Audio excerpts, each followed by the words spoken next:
and I'm watching all of us, and I'll take pictures after because we were too busy to take them before. Aaron, tell me when we're 5 seconds down, and we'll count with you. Yep, we're 10 now. 9, 8, 8, 7, 7, 6, 6, 5. 5. Come on, Started Rons. screaming. 4, Four, 3, three, 2, two, 1. one. Here we go. Can you hear it? Dance with me. Come on, you got to dance on my Welcome show. to Read My Lips Radio, a lively hour of unscripted conversations with savvy creatives. Producer and host, aka Radio Red, asks novelists, artists, photographers, designers, comedians, actors, musicians, composers, screenwriters, directors, and technology innovators about their creative passion, inspirational muses, and how they create. Ooh, how those lips can talk. Now, here's AKA Radio Thank Red. you very much to the wonderful voice who introduces me all the time in that wonderful music, AKA Radio Red in the house. Happy to be here. It's Monday. Where else would I be? Seriously. By the way, those of you watching, there is daylight coming in. I have new Venetian blinds, and there's a little circular window at the top in my broadcast studio, and the sun is going to come in and paint pictures on my face, just so you know. But it's still me. I'm here. Nothing I can do about it. There we go. I can move back and forth. This is my little corner of the world where on Mondays I welcome people from that old-fashioned phrase, all walks of life. They come from different careers, different businesses, different backgrounds, different homes, different lifestyles, but they're all creative. And I often get guests on this show who say to me, nobody ever told me I was creative before. I guess I am. And to me, creativity is something as simple as how do you dress? How do you talk? How do you answer the phone? Remember, we used to answer a phone? How do you email? What does your house look like? How do you cook breakfast? What do you have for breakfast? What do you do in your profession? What does your office look like? What does your business look like? How do you greet people professionally? How did you choose your education? Can't say how'd you choose your parents. We don't do that. Anyway, this is where we talk about, we share our inspiration, our secrets. Who were our mentors? What did they tell us? What did they share with us? Did they try to shut us down? Did they help us become even more creative in life? We all have those stories. So I have a couple of shout outs to do, and I didn't practice this with my guests, so let's see how skilled they are. Doc, this is the RRR show. It's Rebecca. She's going by Becky. RRR and two Rons, and I can tell you apart. We have Ron S and Ron R, and I'm still AK Radio Red. Make a sign, please, of the letter L with either hand, which you're good at. There you go. Ron R, keep it in the frame there, please. On the count of 3, I want you to join me in saying hello, LLL, just at that speed. 1, 2, 3. Hello, L, L, L. Aaron Keller, my engineer, they have just broken the record for the most in sync 3 guests I have had in years. Aaron, would you please write that down? That today, March 10th, it's Mario Day, by the way. MAR10, looks like Mario. It's Mario Day that they broke the record. Rebecca, Ron S, and Ron R, you are now the #1 leading group in the InSync LLL. And who in the world is LLL? She's lovely, lanky Laura Legg. She's our most loyal listener. She's been listening for years. She hasn't been feeling well recently, but she said she's going to try and listen tonight. I met her at a dance lesson. I was taking the lesson, not giving it that time in New York, and we stayed friends all these years. It was many, many years ago. So there's our shout out to LLL. It is March 10th, my goodness gracious, 69th day of 2025 in the Gregorian calendar. We used to have the Julian calendar, Ron, and you know what happened in the Julian calendar? You'll never guess. Between October 3rd and October 14th, there were no dates on the calendar. So anybody who thought they had a birthday there didn't get to celebrate very often. So Gregorian came around and he said, I think I can do it better. I'm going to make a leap year every 4th year and add 1 day. And that will fix the problem. And now we have all the birthdays in October. And I'm an October Libra, and I thank him very much. So there. This is the 10th Monday, and nobody cares about that except me. This is the 80th day of winter. The plants are blooming outside already. The bulbs are coming up, and there are 10 days left until spring. So I have an opening I would like to read now to honor my 3 beautiful, wonderful, handsome guests. And when I call your name, I want you to wave so everybody is absolutely sure who you are. Boy, have I got sun on my face. Here we go. So welcome to Read My Lips, where AKA Radio Red shines bright. See, I'm shining in the sun. It's true. Bringing cool conversations with creatives for your delight.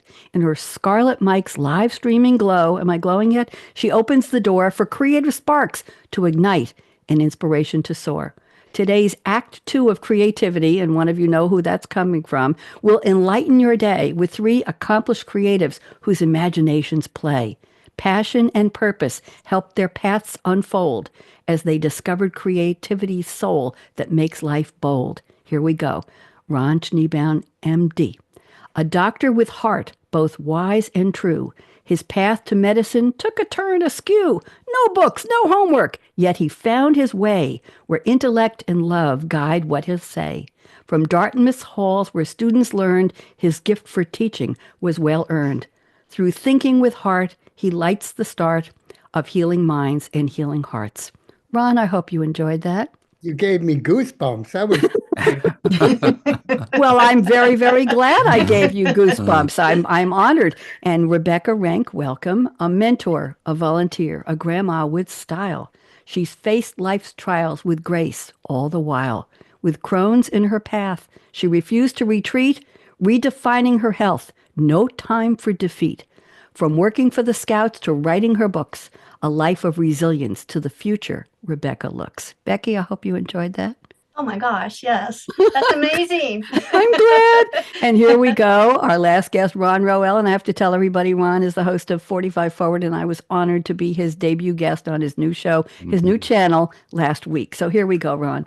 From Brooklyn's roots to Long Island's green, a journalist's eye forever keen.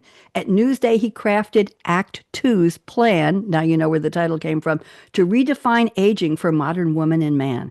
A guide through life's second great phase. With wisdom and care, Ron lights the ways. Through books and radio, he takes his stand, helping us age with a masterful and caring hand. Ron, I hope you enjoyed that. Yeah, doesn't get better than that. Well, thank you very much. So gather round to our audience, gather round, lend us your eye and your ear as we dive into creativity with our vision clear. akaRadioRed's Roundtable is set today. We hope to inspire you to live large, love life, and play. There you go. What'd you all think? very nice. Do I get a good grade on this one? Absolutely. There Dr. you S? go. Okay, thank you very much. I appreciate it. Full credit. Boy, have I got that light in me. Full credit. I have a partner in my rhyming bios. I can't call them poetry rhyming bios. Her name is Sylvia Speed, and she's my virtual assistant. And I sent her all of your bios, which came to a total of, about 1,000 words. And I said, help me write 6 to 8 line stanzas that rhymed. And she did. She delivered them to me in about 8 seconds, the whole thing. And then I took them and I compared them to your real bios. And I decided what to keep, what to change. And I changed some of the rhymes to work better. And I even spot changed a bunch of stuff as I was reading them right now, because there were things I didn't feel were right. So there you go. So it's a collaboration with akaRadioRed and Sylvia, and I'll tell you later. But Sylvia speaks very good French, and we converse in French all the time. And I'll tell you after the show who she really is. Okay, so let's go around and let's find out a little bit more about each of you. I'm sure the bios, I'm glad you enjoyed them, but boy, that light's bothering me. Here we go. I want you to tell me, did I leave anything out that's important? Take 2 or 3 minutes, summarize your entire life in 2 or 3 minutes. So, Dr. Ron Schneebaum, why don't you I'm going to put you on full screen speaker view, and would you please fill in the blanks and tell us a little more about yourself, and welcome. Well, thank you. And I will go back to what you said in your wonderful poem. So I started out as a kid who did absolutely no schoolwork. I stopped reading when I was 12. I never did homework. In college, they made up a major for me on the last day. And then I became a school teacher and taught New York City's inner city for a while in a private school on Long Island. Then I traveled. I worked in a logging camp in Alaska. And lo and behold, one day I was working in Manhattan, was sitting and reading a newspaper, and an ad fell out that was on a printed insert about a pre-med program at Columbia University for college graduates who didn't take the math or science courses that were needed. And while I read that, an image came to mind of someone having a heart attack. And this person was probably in his mid to late 40s. And as I thought about it, I thought he would want to have a good physician to take care of his heart disease, but also he'd have questions about, what do I do with myself? What do I have to change in my life? What do I have to do differently? And I thought he wouldn't see a psychiatrist for those questions. He would see the same doctor who was treating his heart. And that combination of it being intellectually challenging and being interpersonally deep, I said, that's for me. So I went ahead and did that. and I had to get straight A's in this program. I did that, went to medical school, and became a pediatrician. And then I crafted my career based on that.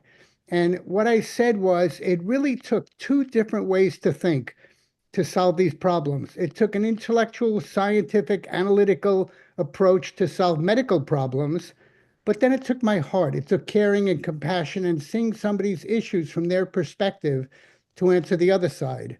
And it became clear that we think in two different ways. We think with our hearts and we think with our minds. And we think with our hearts, we're touched by love, and it's empowering and it's elevating, and life is really very interesting. And finally, after years and years, I decided it was time for me to write this down. So I retired a couple of years ago to do a book. And then to wind it up in terms of creatives, I wrote my book. It came out a couple of months ago. It's gotten good reviews, but now I have to take all that I have and try to put it into social media forms. And so today I was working on doing some TikTok videos, and I don't know what I'm doing. I just have to fashion all this stuff into a way that somebody will listen. You'll be fine. There are all kinds of assistants you can use that will do that for you, and we'll talk afterwards. That is wonderful. Thank you for expressing your creativity. And I'm trying to outlive these dots here that are in my face. Thank you for, it happens once in a while. It means that spring is here. My goodness. Thank you for expressing so beautifully who you are. May I call you Dr. Ron? Is that okay? Ron is fine. Okay. Well, I've got two Rons. I have to distinguish you. So you're going to be Dr. Ron. Dr. Ron. There we go. Thank you the way you expressed it. I have one question for you. If you were thinking, when you were looking at that ad that dropped out of the paper, if you were thinking about what a person with a heart attack would need in terms of caring, compassion, and skill, and yet you chose to become a pediatrician, can you connect those dots for us, please? I know everybody else was thinking. Go ahead. We can't. The fact that I was a school teacher makes me think that was interesting. The real deal, and this I don't think you're allowed to repeat. When I was in medical school, when you examined kids versus examining adults, adults' feet smelled. When you moved the sheets, their feet smelled. Said this as it was kids. There are no words. There are, and by the way, it was just us and a couple people on. Hello to our watchers, viewers on YouTube. Thank you. You didn't hear that. You can't tell us all. Ron will take that back to his office, and it will be very private. Okay. Looking back, it's been so delightful because I guess all of medicine is about that, but in pediatrics, just reeks with love. It's an amazing experience. Yep. Thank you very much. Good to know you. I never expected that. I told you I was a comedian here, but I'll share the stage with you anytime, Ron. Thank you very much. Let's go to Becky. She said I can call her Becky because we're such good friends. We met about 6 months ago, but it's Rebecca Renck, and she's going by Becky. Becky, I'm putting you on full screen view. Would you please fill in the gaps for us? And welcome. Hi, this is such an honor here, and you guys are so fun. So I see that as part of creativity, us being all our authentic selves. And I started out just a plain old regular kid, middle class, parents, working class. And in high school, I think I figured out, I thought outside of the box. That was the first time that I really realized that is instead of doing my last semester in high school, I decided to take an out of the box training that they were trying. And we spent 2 or 3 weeks on a farm. We wrote poems. We put music to poems. We did all kinds of creative things. And those were our blocks. It was basically my end of my high school career. And I was able to do that because I was a good student. I had all the credits I needed to graduate. And so I decided to do that. And from there on, I don't think I've followed the box and the regular routine since then. I decided, this was in 1978. I'm going to date myself here, that sexy grandma thing. In 1978, everybody was going to college. That was the thing. It was new. Everybody could do college. And I decided I wasn't going to do that. I wanted a family. And so, within 6 or 7 years, I got married, ended up with 4 kids. We started our own business. My husband and I had our own business, and it was just an outside the box. We were entrepreneurs. We were dealing with things. And then all of a sudden I got hit with a stomach ache that just never went away and ended up diagnosed with Crohn's disease. And from there, I just, that's just kind of one of those diseases that you just go from high to low immediately. I mean, it was within months. I had lost a quarter of my body weight and couldn't walk up the stairs. My kids were watching TV or VHS tapes on, the TV because I couldn't take care of them. We couldn't do anything. I couldn't have any fun. And I just kind of went, what the H? And I don't want to do this anymore. And at that time, there was very few medications, and that I was allergic to 2 of them. And so I didn't have a lot of options. And so I had to kind of look outside the box. And so I finally found a doctor that was versed in meditation and thinking kind of outside of the box, more of a holistic. You need to think about how you need to help your body. And those words made a difference in my life. And so from there on, I decided I was going to heal better than the doctors could. And I was going to do it with passion, and I was going to do it with determination and responsibility and make that my identity. And that's what I did. And so we never stopped. I became a camp director. I worked with program, especially with the Cub Scouts and the parents and the program directors. I wrote outdoor programs. I lived with the bears. I rappelled with the older scouts. We went canoeing. We did whatever we needed to do, and from there on, it was a fun life. I still have my disease, but I have figured out by lifestyle how not to make it number one in my life. And so in 2015, I decided to write about it because all of a sudden I realized that I'd spent 30 years and I had succeeded in not letting it stop me. And I thought that was something other people could use. So And here you are. Well, thank you Here I am. so much. Wonderful to have you. And I'm not going to say congratulations because it's not like you won an award. I'm going to say I'm happy for you that you found a way around it, that you reclaimed your life, you rewrote the story, you did things you're happy to talk about, that you've enjoyed those experiences. That's the creativity. Absolutely. That determination, that will, that resilience, that resistance, saying, I don't want to live like this. I'm going to figure it out. Very, very interesting. So bravo. There you go. Yeah. Bravo. Thank you. Bravo. So here we are, and it's time for Ron Roel. And Ron and I knew each other. I met him when I invited him on one of my previous shows called Next at the Mic, which was on Voice America Variety about 1.5 years ago. And we became friends. And turns out our lives intersected a lot, but we never met each other when we were living on Long Island. And my mother and I had a TV show on Long Island Cable called Senior Moments, the Happy Ones. And we were featured on the front cover of Newsday, the daily newspaper, Act 2 section. And Ron was a co-creator of that section. And I have the picture on one of my websites, May 2008. Ruth and I were on the cover. So I was thrilled to find out that Ron and I had these intersections going on. Ron, I'm putting you on speaker view. Would you please fill in the blanks for us? And welcome, my friend. Welcome. Thank you very much, Bonnie. It's always red. Red. Yes, red. Go ahead. Code red. That's it. Code red. Yeah, well, I had a sort of an idyllic kind of rural upbringing in Long Island, which people today would think, really?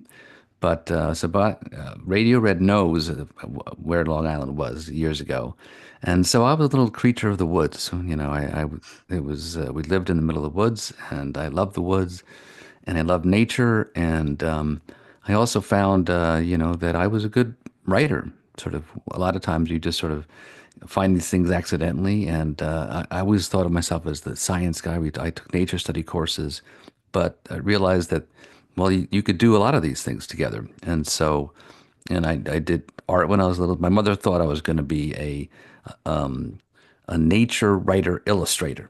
That's what she thought I was.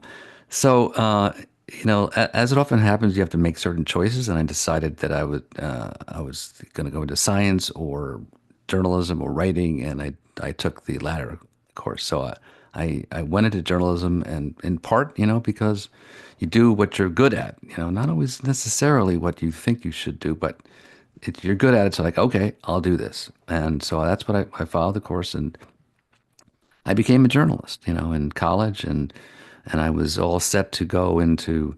I was a successful intern at Newsday on Long Island, and people said, "Well, just there you go." And I was like, not so fast. I want to, take a few detours here and then explore life. And so I worked for a while. In fundraising. I went to graduate school in communications at the Annenberg School in the University of Pennsylvania. And then I came back to Long Island, and I said, well, let me see if I can start a magazine. My brother, he and I started that. And so we worked on that for a while, and we did an amazing amount of work, and people said, this is unbelievable, this business plan. And who are you guys? We never heard of you. So, so that was my first, a little slap of realism, like, okay, but also the recognition, as you guys know, sometimes your biggest failures you learn from the most. And so I learned a lot about being an entrepreneur. And my life after that was really sort of a checkerboard of going in and out of conventional journalism, going out again, writing, helping people write books, writing an early book of my own.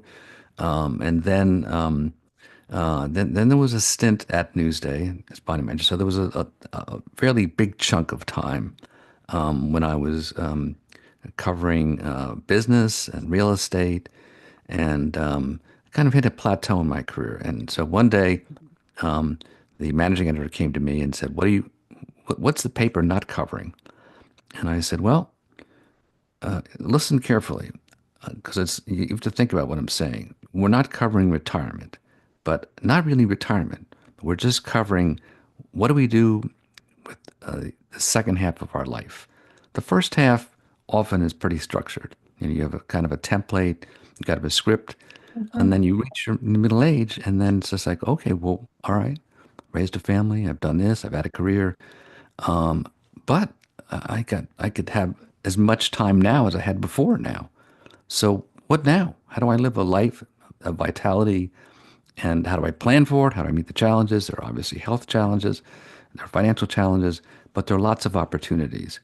And there's no script. So I said, well, let me not offer a script, but let me offer a template where people can think about this and plan for it. And my watchword is always like, plan but don't predict, because you don't know what's going to happen. But think about it, because if you want to lead a vital life, and most of our models were basically about you reach middle age and you're going up a mountain and then you're going down a mountain. I said, I don't want to go down the mountain. I want to keep climbing. So there's another hill. There's another, So that's how I started Act Two, and I stayed there for a while. And then I said, well, now it's time for my Act Two. So since that time, I've been doing my own work in this area, trying to help people with my podcast, 45 Forward, and also especially as many of us get on an age, and our parents, loved ones get out an age, they need care, they need help, and there's also not a really good model for that. It's really a patchwork. Long-term care, in any kind of care, is really, catch as catch can. So I also then have produced a book that you can see over one of my shoulders called Caregiving Navigator. And that's essentially for families, to help families who are family caregivers do the best they can to care for their loved ones and themselves at every stage of life. Thank you, Ron. Thank you very much. You've done good work, and your heart is in the right place. I hear a lot of heart among the three of you and wanting to do good. I just love talking to smart people like the three of you, and I think my heart's in the place where I want to get to know all of you and share your creativity and how you all did it in a circuitous way. Ron, as you said, there's no handbook. Well, I've been saying for years that, don't take this the wrong way, when I popped out of my mom, there was no manual that said, you're going to do this, you're going to go here. I mean, granted, the parents and the teachers and the religious leaders and on the community shaped you and molded you to a degree, but we had a lot of free will along the way. There was nothing that said you have to do this I've been people, but we didn't have to, right? Right, Ron Schneebaum? How? You, And how? you did what you wanted to do, what you could do, what you had to do, what you decided to do. You did things that people said you couldn't do. And I have a quick aside for you, Dr. Schneebaum. Uh, Years ago, I was reading the New York Times. I was in a very unhappy relationship. I was on Long Island, by the way, and I saw a little reader ad that said, "Do you ever want to do stand-up comedy on a stage in a club in Manhattan? Call this number." And I cut it out. A little reader ad, but it wasn't. I cut it out. I put it in my wallet, and I forgot about it. And a couple months later, it fell out, and I called the number. And it was Steve Rosenfeld's American Comedy Institute in Manhattan. And I said to the woman who answered, "You going to write jokes for me?" She said, "No, you're going to write your own jokes. We're going to teach you." And 6 weeks later, I was on stage at Caroline's doing live stand-up comedy with 10 other newbies and a couple of professional comedians, and started my own TV show. And so my point is those damn reader ads and those inserts, right, Ron Schneebaum? All out of the paper. You never know where they're going to take you.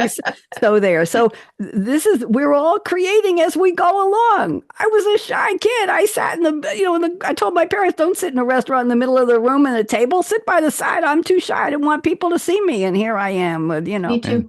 55 radio shows and 25 years in the public eye and all of that. I never would have. So Yeah, I never expressed my views to anyone. Nobody knew what I thought about things. And I saw people in my practice, I was a big chameleon. I would just adjust to the situation. yeah, there we go. That's how we are molded. And then one day we wake up and we say, I have a voice. I want to say something. I hope somebody listens. But it's important to listen to ourselves. Before I get too knee-deep in philosophy here, let's go to the part of the show where I've asked each of you to send me a fictional quote from a fictional character in a movie or a TV show or a song lyric. And I will read your quote with a little bit of background, and I will add, don't worry, Dr. Schneebaum, you don't have to find it. I'll read it for you. I'm trying to remember what I don't have to remember. I'm going to tell you. I'm going to tell you. So you picked the song by the Beatles, All You Need Is Love, from 1967. It was a non-album single released in July 67, and the B-side was Baby You're a Rich Man. It was written by Lennon, attributed to Lennon-McCartney. It was Britain's contribution to the first live global TV link for Our World. The band was performing in London. It was broadcast via satellite. It was seen by 400 million people in 25 countries. And John Lennon wrote the lyrics simplistically because he wanted to have a broad appeal to international audiences. It topped the charts in the US and the UK, and it became an anthem for flower power. Did you know all that, Dr. Ron? Did you really? I was a flower child at the time. Oh my God! Well, take a couple minutes and tell us why you picked this song for linking it to your creativity. Go ahead. Well, that was really it. It was it for me at the time. There were the people that were the political people in the 60s, and the people that were the flower people. And when they came out with that, it was perfect.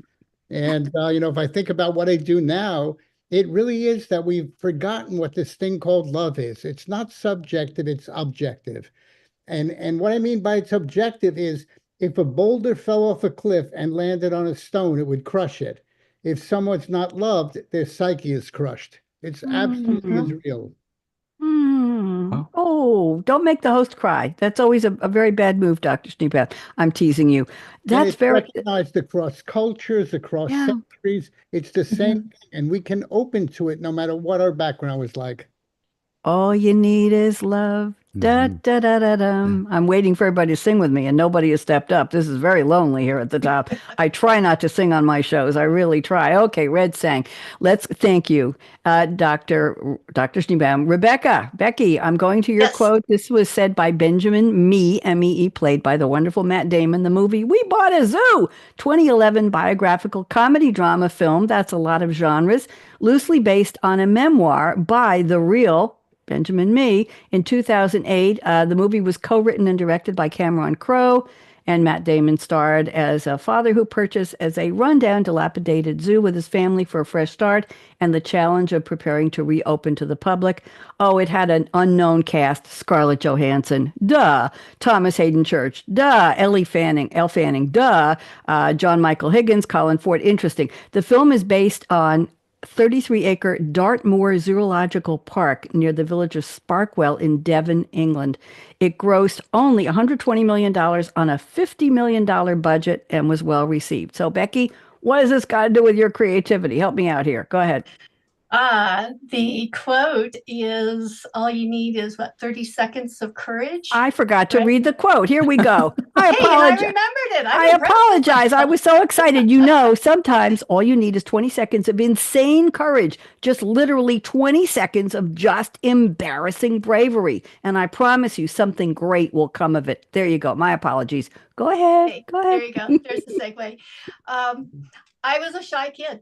I, wasn't one to spout who I was and what I did, and I was timid, and the things that I had done sometimes hadn't turned out right. And I found that really all you need is to talk yourself into 20 seconds.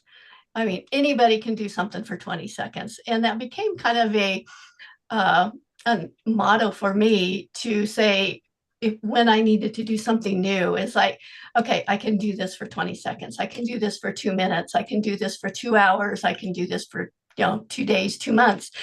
And it was, it's very freeing, it's very creative. It throws you into an area of the creativity that's like, okay, well, how am I going to do this? How am I going to talk myself into this? How am I going to just jump in? And I've done so many different things, and I've often been accused of not having focus and not having a lot of that resilience or sustainability or any of that. And I see that as just the opposite, because the 20 seconds of courage, the 20 seconds of bravery keeps me going. It keeps me resilient. It keeps me on track. And I've done, like I said, so many different things. An accountant. I've been a Lyft driver. I've been, a vending machine operator. I've done all kinds of things, along with all the things that I did with my kids. I've, done construction and all kinds of things. But when going into something, I stop and think about, I can't do this. I can't do this. That's everybody's first comment to themselves. And it's like, nope, you just need 20 seconds of courage. So it'll change your life. I like that. They say take life one bite at a time, one scene at a time, one line, but 20 seconds. That's very, that's a very interesting way of breaking it down into little bites that you can process, that you can chew, and that you can say, look at me, I did it. I can do maybe a little bit more. Maybe it's just 20 seconds for now and that's enough, but you did it, right? I like that. I like that. That's self-resilience, I'm going to call that. That's a lesson to ourselves. Thank you very much, Ron Roel. Let's get to your quote. This is a classic from Casablanca, 1942 romantic drama film. Rick Blaine, the lead, played by Humphrey Bogart. Woo! And let's see what he filmed and set during World War II. American expat, played by Bogey, must choose between his love for Ingrid Bergman and helping earn her husband, played by Paul Heinried. A Czech resistance leader escaped from the Vichy-controlled city of Casablanca to continue his fight against the Germans. It was based on a screenplay called Everybody Comes to Rick's, an unproduced stage play written by Murray Bennett and Joan Allison. I didn't know that. And interestingly enough, there was a story editor named Irene Diamond at Warner Brothers who convinced Hal B. Wallace to purchase the film right to the play in January 1942. And they had the brothers Epstein, Julius and Philip G., were going to write the script. And they said, bye-bye, we're going to go work on a Frank Capra movie, a series instead. And Howard Koch took over, and then the Epstein said, oh, we're back. And they came back a month later. So there you go. It was an A-list film, and guess what?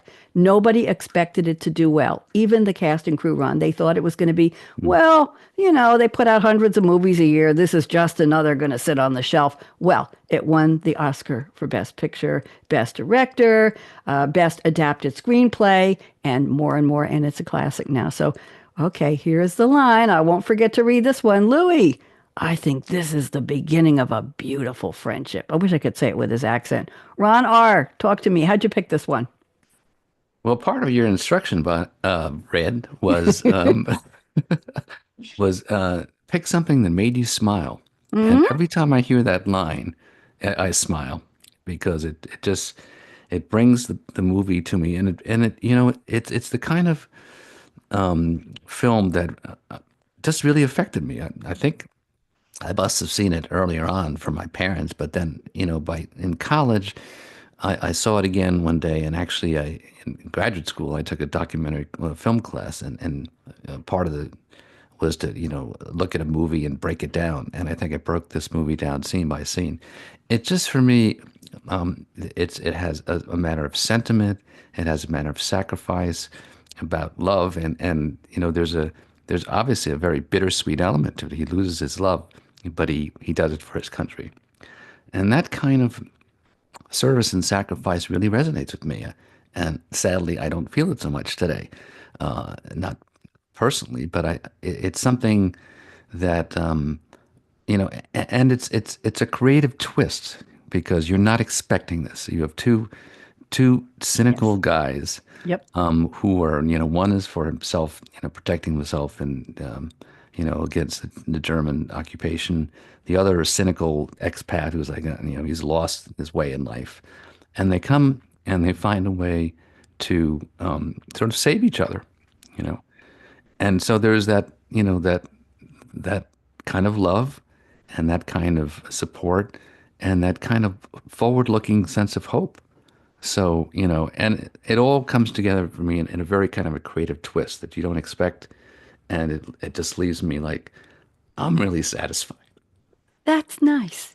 That was a creative twist at the end of the movie because of the war setting and so much Right. going on.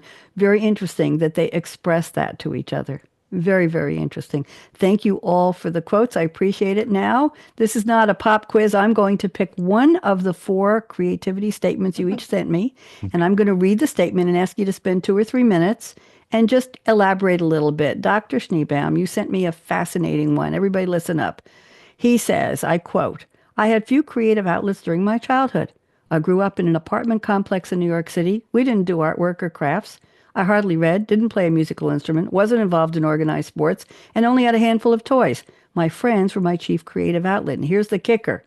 After medical school, I developed hobbies that included woodworking, organic gardening, photography, cooking, writing and creating social media content now round out my creative outlets. So let's talk about organic gardening, photography, woodworking from a guy who grew up in an apartment complex in New York. Okay, Dr. Schnee, tell us, when did this all happen? An interesting run. Well, I had a teacher in college who was an organic gardener who lived in Stony Brook, and where everybody had their front lawn, his new house, he put peach orchards in there. And so I planted my first garden. I had a house with some friends because Queens College was a commuter school. So my senior year, a bunch of friends and I rented a house. So I planted my first garden, and I said, well, if God wants it to grow, he'll water it. And so everything died.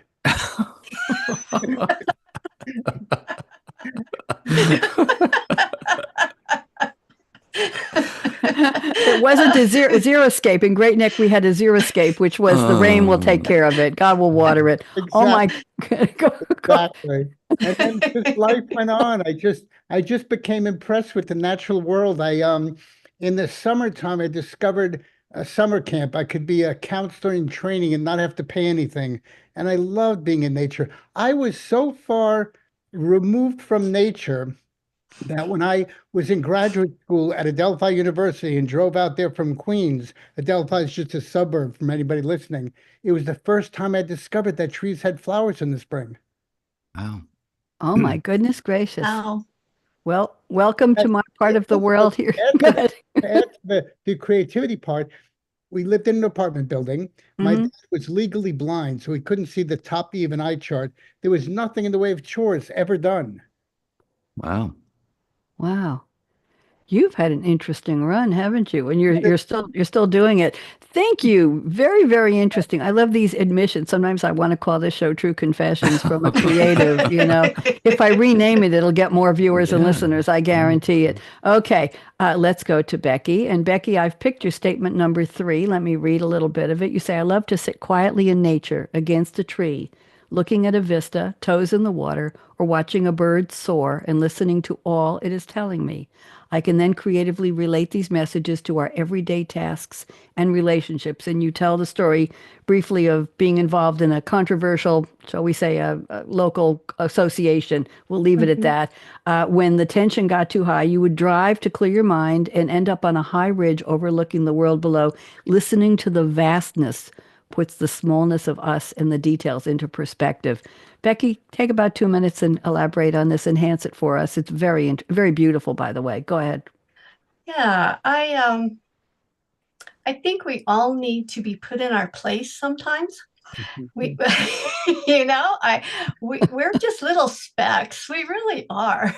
And the things that we hurt each other with, and the things that we attack, each other with, and the things that we attack our bodies with, ourselves with, really in the big scheme of things, I think we need to come back into a perspective of what that means. And I'll go back to when I was raising my kids, and I see this with my grandkids now, and I am so thankful that my kids have adopted this with their kids. The fact that the kids and the ADHD and some of the hyperactivism and the fighting, and you have kids that are brothers and sisters and all of that. There's just an antagonism there that's just innate, right? And I could always kind of diffuse a lot of that, where I learned to diffuse a lot of that by throwing them outside. You just throw kids outside and their perception changes, their mood changes. All of a sudden they find something to do and explore and things like that. And it's no different. As adults, we tend to not do that. We tend to stay in our offices, and I'm going to beat it to death until I know what to do, And Boy, right? girl. And so I'm going to make it happen. And when we can stop, and I've learned to do this, is just go outside, just take a drive, just do what we need to do. And I live high in the Colorado mountains, which I'm very, very blessed to do right now. And I will typically go up and find a vista that just puts it all in perspective. I become that speck again. So this is the first on this show. I've never had anybody say it quite that way. Thank you, Becky. I'm going to say thank you, Rebecca, because that was a very, very formal, very grown-up thing you just shared with us. Wow, thank you. Very, very nice, very interesting. Ron Roel, I'm going to combine two of your statements and take about 3 minutes, and then I have some things to do at the end, some interesting things to share with you. So you say, Ron says, when going for early morning walks with my dog, I'm speaking direct quote from Mr. Roel, I first focus on the physical demands of my dog and the walk itself, but gradually I let my mind wander, and ideas that were stuck in my mind from the day before are suddenly released. That's the first statement. The second one, I think this goes with it. He says, every week I read the cartoons in the New Yorker magazine, and I analyze the way different cartoonists make unexpected creative connections between two incongruous or unrelated ideas. So, Ron, you want to address either one of those? I like them both. Go ahead. 2 minutes. Well, I guess the first one I'll take a minute, which is I really resonate with your other two guests, Red, about nature. And so when I'm walking the dog, it's just a release. I do have to kind of pay attention. There are a lot of cars in our neighborhood now who are going by at unsafe speeds, but it, it just like empty your mind. Just don't, be with the dog, watch what she's sniffing, look at where we're going. Look at the roots on the ground, look at everything. And then, as I'm going along, I realize that I am actually thinking, and that my body is moving, and as my body is moving, so is my mind. And, there is a literal connection, as you said, Dr. Ron, your head and your heart. There are two, there are things that are connected. And so, when I'm walking, I can release my mind and think of things in disconnected ways that I hadn't, by focusing so hard, as you point out, Becky, in my office, nothing will come, so by not focusing on it, things will pop out. And in a different kind of way, when I'm looking at these New Yorker cartoons, it talk about making me smile. I mean, I just look at these and I'm like going, wow, how did you connect those two things, in ways that are, fantastic and true and funny. And to me, that's what humor is, really. It is a creative enterprise of connecting Yes. generally two things that you wouldn't connect before. Absolutely. Very well done. It's similar. I would stretch that, Ron R, to say you go to a museum and you look at paintings and you say, first of all, how did they represent that? Second of all, what the hell am I looking at? And third of Yeah. all, why did they put those elements? Why is that blue? And why is that tree on the right? And why is that person looking this way? And why is that dog underneath them? And think about it, that's their creativity, which in a way is a possibility to spark our own. What would we like to do, right? What would you like to write? What would you like to draw? And we're all, I believe strongly, we're all a product of everything we've seen, everything we've heard, everything we've read, every place we've been. We are our own massive computer of experiences. And I'll leave that one alone, but you know where I'm going with that one. Okay, I have some things to share with all of you. So I have a couple of interesting quotes. I think you'll all appreciate this from Rapunzel, the 2010, actually Rapunzel voiced by Mandy Moore. The movie was called Tangled, 2010 American 3D computer animated musical adventure fantasy comedy film. Dr. Schnee, I need a relaxation after reading that many genres in one movie. And here is an interesting quote voiced by Rapunzel. Venture outside your comfort zone. The rewards are worth it. Isn't that lovely? Isn't that what we've all done, each of us, in our own way? I have another one. This is a Rolling Stones quote from '69. You can't always get what you want, but if you try sometimes, you'll get what you need. We all know that one. And one more from Glinda, the Good Witch of the North, from The Wizard of Oz, of course, 1939. You had the power all along, my dear. We did, didn't we? We just didn't know it. So I'm going to read some interesting, we have a couple of minutes left. I have some interesting events in music history I have put together for you March 10th. And listen up, I think some of you you'll know the names. You might, of course, you weren't alive then, but 1937. Benny Goodman brought his swinging jazz sound to the Paramount Theater of New York City, where mostly teenage fans danced in the aisles. And a newspaper report said kids were jitterbugging to the music. This is the first time the phrase was used to describe the new dance style. That's 1937. In 1951, Mario Lanza's Be My Love hit #1. I don't even remember that one, but I thought it was interesting.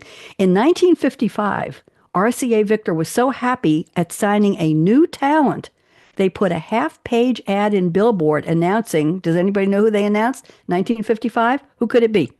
Take a guess. Big. Okay, it was Elvis Presley. Yeah, As the new singing rage. Thinking 1950. that, but not saying it. I know. We're still shy. In 1956, Bobby Darin made his first TV appearance singing the Rock Island Line on the Dorsey Brothers stage show. He was nervous. He wrote the lyrics on the palm of his hand, and he kept looking at his hands to read the lyrics. I had never read that before. In 1963, on this day in history, Little Stevie Wonder performed Fingertips at the Regal Theater in Chicago. It was recorded and released, and it became the first live recording to hit #1 on the Hot 100. Little Stevie Wonder. Remember Fingertips Part 1? I bought the record. On this day, the year after on this day, Simon and Garfunkel recorded The Sound of Silence. I think that's the way you're supposed to say it.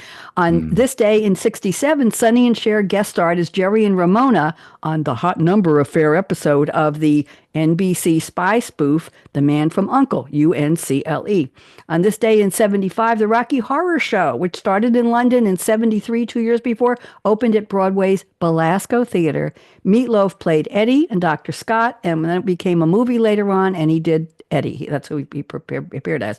In 1979, on this date, Gloria Gaynor's I Will Survive hit #1. They shouldn't sing like that. #1 on the Hot 100. It became the first female empowerment anthem. However, the song was written by two men.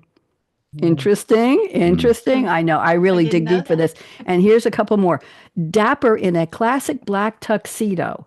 Leonard Cohen appeared on stage in New York when he was inducted into the Rock and Roll Hall of Fame, along with Madonna, John Mellencamp, the Dave Clark Five, and the Ventures. Remember the Ventures? It was a guitar group. His expectant speech paraphrased a quote by record producer and the nominating committee chairman, John Landau. Here's the quote. I have seen the future of rock and roll, and it is not Leonard Cohen. Must have had some sense of humor. In this day in 2015, a jury awarded Marvin Gaye's estate, his children Marvin III, Frankie, and Nona, $7.3 million. They said that Robin Thicke's controversial song Blurred Lines was too similar to Marvin Gaye's 1977 hit Gotta Give It Up. I know that was a big controversy. Yeah. On this day in 2021, Mariah Carey filed an application to trademark the phrase, I'm the Queen of Christmas. She wanted to be known as the trademark, the Queen of Christmas.